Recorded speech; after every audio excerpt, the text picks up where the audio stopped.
So యాకోబు కన్నీరు విడిచాడు, దీవించబడ్డాడు.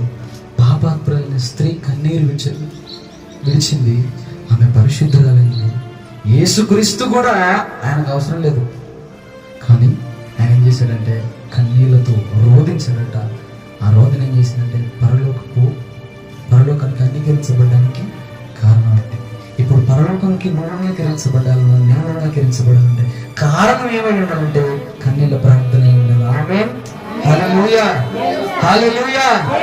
మనం పరలోకానికి అంగీకరించబడాలంటే మన కన్నీళ్ళే మన పరలోకానికి అంగీకరించబడడానికి కారణమై ఉండాలి. ఇంక వేరేదేది కాకూడదు. మన కన్నీళ్ళు ప్రతి దినం మన దేవుని సన్నిధిలో విడిచే ప్రతి కన్నీళ్ళు ఆయన ఏం చేస్తారంటే పరలోకంలో తీర్పు నిలబడ్డప్పుడు పలాని ఆలస్యం ఎంత వచ్చింది, నీ బట్టలు చూడ ఎంత ఇచ్చినావు, చూడు నీ బట్టలు 5 లీటర్లు ఇచ్చినావు, పలాని శాంతం వచ్చింది ఇడిచింది, పలాని లలితం ఎంత ఇడిచింది, పలాని కుమారం ఎంత ఇడిచింది, ఇగో నేను అందరూ బయట చూపిస్తాను. నువ్వు విడిచే కన్నీళ్ళు అంటే లెక్క ఉండవు, నేను విడిచే కన్నీళ్ళు నాకు లెక్క ఉంటాయి. ప్రతిదీ రాస్తారట ఆయన బుక్లో.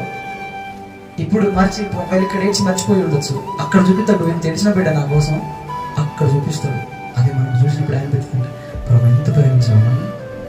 భూమిలో నాకు అర్థం కాలే ఏడుతుంటే, ఇప్పుడు అర్థమైంది. ఒకవేళ అడిగిపోయిన తర్వాత ఆలస్యం అయ్యి 20 లీటర్ల క్యాన్ నిండింది అనుకున్నాం, మన 20 రూపాయలు థమ్సప్ కూడా నిండలేదనుకో, ఏమైపోతుంది? 20 లీటర్ల క్యాన్ 20 లీటర్ల క్యాన్ ఇదే ఎంత ఏడిసినామా ఆలస్యమా. ఒకవేళ జానం నీదేంద్ర ఎంత ఉంది, 20 రూపాయలు థమ్సప్ కూడా లేదా నీది, ఎంత బాధ అనిపిస్తుంది అన్నాడు. మన కన్నీళ్ళు అందరి ముందుకు అలా తీసుకొచ్చినప్పుడు మన కన్నీళ్ళు కనబడుతుంటే మనకు చాలా సంతోషం అనిపిస్తుంది. ఇప్పుడు పరలోకం వెళ్ళాలంటే మనకి ఏంటి మార్గం? కన్నీళ్ళే. కన్నీళ్ళు వస్తే ఆయన అనుకుంటాడా? కఠినంగా ఉంటాడా? ఉండడు.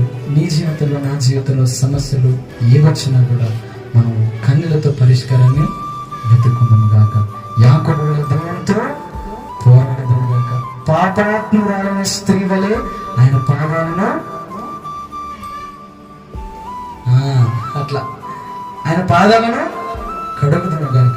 ఈ వాక్యము మనందరి వినికిడిలో దీవించి ఆశీర్వదించబడును గాక. చిన్న ప్రార్థన.